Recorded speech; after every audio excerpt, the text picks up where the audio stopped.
18 लोकसभा सीटों पर भारतीय जनता पार्टी की हार एक तरीके से निश्चित हो गई है। वो कौन से 18 सीट हैं और क्या ऐसी परिस्थिति पैदा हुई जो भारतीय जनता पार्टी एक साथ 18 सीटों को गंवाने की स्थिति में आ गई है। जी हां, हम बात कर रहे हैं पश्चिम बंगाल की।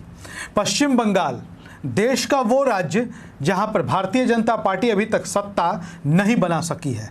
हालांकि पिछले कुछ चुनावों से भारतीय जनता पार्टी के ग्राफ में वहां लगातार वृद्धि हुई। विधानसभा के चुनाव हो, लोकसभा के चुनाव हो, एक वक्त ऐसा आया कि भारतीय जनता पार्टी 18 लोकसभा की सीटें जीत गई पश्चिम बंगाल से। लेकिन आज क्या परिस्थिति है? आज परिस्थिति बिल्कुल बदल चुकी है। अब आपको बताते हैं कि पूरा मामला, पूरा माजरा क्या है। वीडियो को आखिरी तक जरूर देखिएगा अगर आप राजनीति से जुड़ी खबरों में दिलचस्पी रखते हैं तो। हम आपको बता दें कि बीबीसी ने पश्चिम बंगाल में हुए पंचायत चुनाव पर, जो त्रिस्तरीय पंचायत चुनाव पश्चिम बंगाल में हुए हैं, बीबीसी ने इसकी पूरी रिपोर्ट, समीक्षा और विश्लेषण को प्रकाशित किया है। साफ तौर पर बीबीसी का कहना है कि जो ग्रामीण इलाके हैं वहां पर तृणमूल कांग्रेस की बादशाहत और बढ़त बरकरार रही है। इसके अलावा जो बात रही है कि कांग्रेस और लेफ्ट, इस चुनाव की जो सबसे खास बात दो ही रही है। एक कि तृणमूल कांग्रेस का ग्रामीण इलाकों में वर्चस्व बरकरार है और दूसरा लेफ्ट और कांग्रेस, इन दोनों का जनाधार वोट सीटें जबरदस्त तरीके से पश्चिम बंगाल में बढ़ी हैं। और यह बताता है कि आने वाले वक्त में भारतीय जनता पार्टी का जो स्पेस है, यानी कि जो मुख्य विपक्षी दल का स्पेस है, वो लेफ्ट और कांग्रेस और वाम मोर्चा का जो गठजोड़ है वो ले सकता है। आपको बता दें कि इस चुनाव को, जो त्रिस्तरीय पंचायत चुनाव हुए हैं, इसे लोकसभा का सेमीफाइनल माना जा रहा था।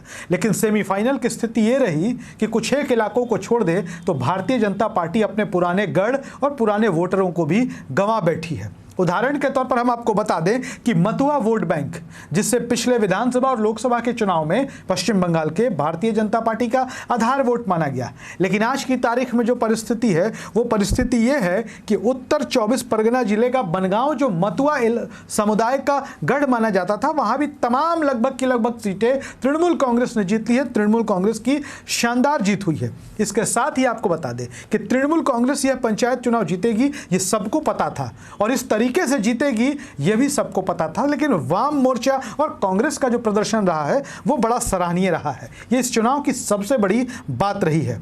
और आपको बता दें कि जो स्थिति है, 18 लोकसभा सीटें भारतीय जनता पार्टी के लिए, उन्हें बचाना बड़ी चुनौती होगी, क्योंकि लगातार विपक्ष का स्पेस कांग्रेस और वाम मोर्चा भर रही है पश्चिम बंगाल में। खूब मेहनत भी हो रही है। इसके साथ ही आपको बता दें कि उम्मीद ये थी कि कांग्रेस और लेफ्ट दूसरे नंबर पर आएगी, पर कांग्रेस को, कांग्रेस पार्टी से जो उम्मीद जताई जा रही थी कि कांग्रेस और जो वाम मोर्चा का गठजोड़ है इस पंचायत चुनाव में बीजेपी के जगह दूसरे नंबर पर आ सकता है। लेकिन बंगाल में जो हिंसा हुई पंचायत चुनाव के दरमियान, वो आपसे और हमसे छिपी हुई नहीं है।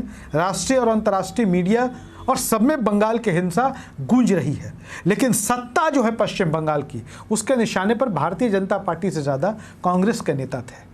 उन्हें लगता था कि कांग्रेस उनके वोट बैंक में सेंधमारी कर सकती है, लिहाजा कांग्रेस के कार्यकर्ता, कांग्रेस के प्रत्याशी, लेफ्ट के भी प्रत्याशी निशाने पर रहे।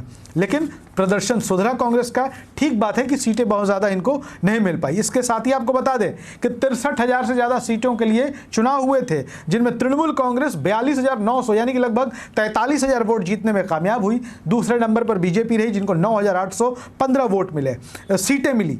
लेफ्ट और कांग्रेस, इनको लगभग 5,715, मतलब कि 5700 वोटों के करीब, सीटों के करीब कांग्रेस और वाम मोर्चा के गठजोड़ को मिला।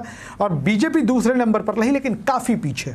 बीजेपी ने अपने कई इलाके गंवा दिए हैं। लोकसभा, विधानसभा में जो परफॉर्मेंस था बीजेपी का, उसके मद्देनज़र इस चुनाव में भारतीय जनता पार्टी की सीटें बढ़नी चाहिए थी, उनका प्रदर्शन बेहतर होना चाहिए था। लेकिन बीबीसी के मुताबिक ऐसा नहीं हुआ।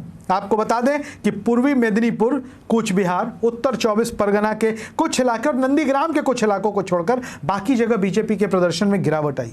दार्जिलिंग लोकसभा सीट का आपने नाम सुना होगा। दार्जिलिंग लोकसभा क्षेत्र पर लंबे अरसे से बीजेपी का कब्जा था। जब 18 और 12 सीटें वहां बीजेपी की नहीं थी, तब जब केंद्र में यूपीए की सरकार थी और बीजेपी इतनी मजबूत नहीं थी, उस दार्जिलिंग में भी भारतीय जनता पार्टी का काम खत्म हो गया है। भारतीय गोरखा प्रजातांत्रिक मोर्चा ने इस इलाके में, दार्जिलिंग के इलाके में भी बीजेपी को काफ़ी पीछे छोड़ दिया है। और हम आपको बता दें कि कोलकाता के पूर्व मेयर और राज्यसभा के सांसद विकास रंजन भट्टाचार्य ने कांग्रेस और लेफ्ट के वोट प्रतिशत में इजाफे को उत्साहजनक बताया है और उन्होंने कहा कि अगर जनता वोट देती, जनता के हिसाब से चुनाव हुए होते तो पश्चिम बंगाल में बदलाव की लहर आपको दिखती, बदलाव हो सकता था। तो कांग्रेस के लिए अच्छी खबर है कि कांग्रेस मजबूत हो रही है और टीएमसी का भी मजबूत होना कांग्रेस के लिए अच्छी खबर है।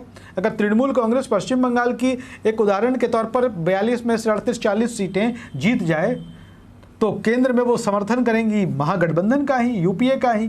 तो ऐसे में कांग्रेस के तो दोनों हाथों में लड्डू है। पश्चिम बंगाल से जो खबर है कांग्रेस के लिए भी अच्छी है, तृणमूल कांग्रेस के लिए भी अच्छी है और जो भारतीय जनता पार्टी के विरोधी हैं उनके लिए तो अच्छी है ही। फिलहाल खबरें देखते रहिए, बने रहिए हमारे साथ। वीडियो अच्छा लगे शेयर करिए, कमेंट करिए। धन्यवाद।